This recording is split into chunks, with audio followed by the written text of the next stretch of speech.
ببینید بستگی داره که شما چطوری نگاه بکنید. دقت میکنید؟ بستگی داره که شما به این قضیه چطوری نگاه بکنید و اصولا ولی، ولایت و مسئله به هر حال این قضیه رو چطوری نگاه میکنید.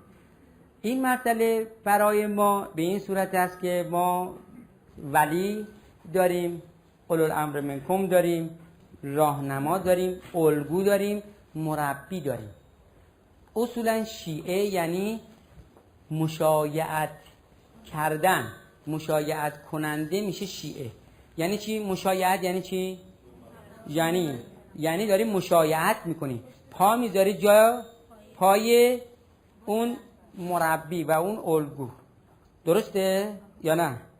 بنابراین در واقع او تکمیل کننده قضیه ماست، چون که خیلی از مسائل هست که ممکنه هر کسی به خودی خود ندونه.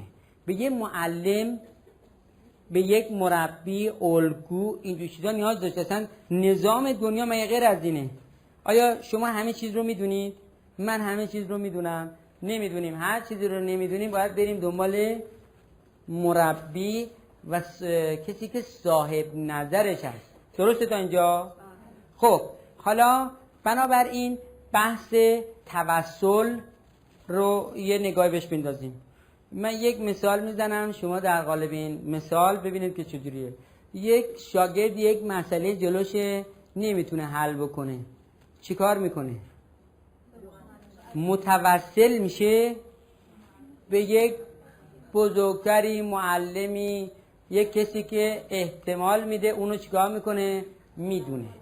درسته؟ شما شب مهمان میاد خونه‌تون، میبینید که دیر وقت نون ندارید، به فکر میافتید که چیکار کنید؟ به همسایه متوسل بشید. میرید متوسل میشید به همسایه، نون میگیرید.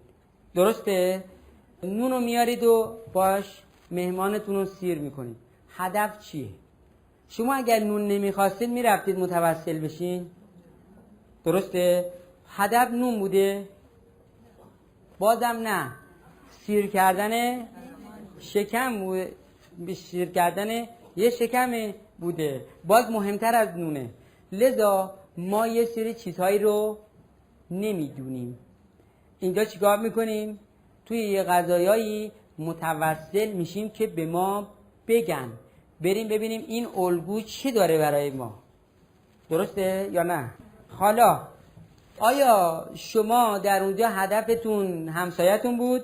خب هدفتون شاید در آخر قضیه میاد آبروی خودمونه، کمال خودمونه.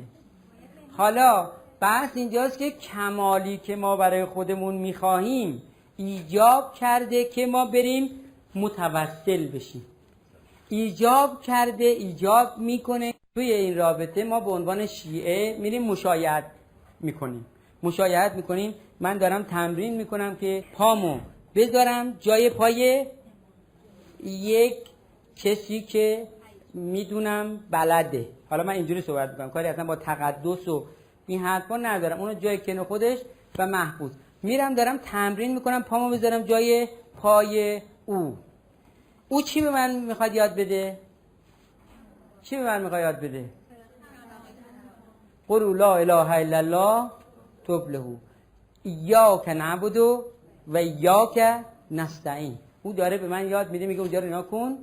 خب و این پیمان توست که این پیمان رو ببند که فقط تو رو میپرستم و فقط از تو کمک میخوام.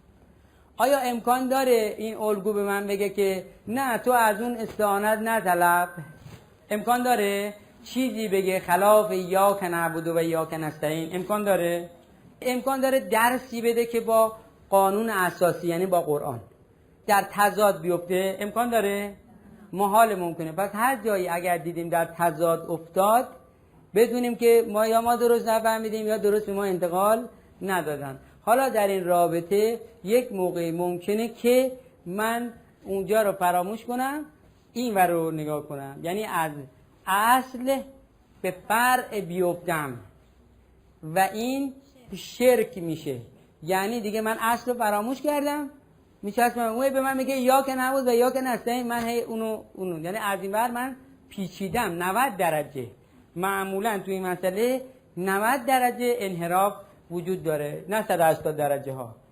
خب 180 درجه که دیگه میشه اصلا معارضه با خدا. خب میشه اصلا معارضه با خدا هیچی.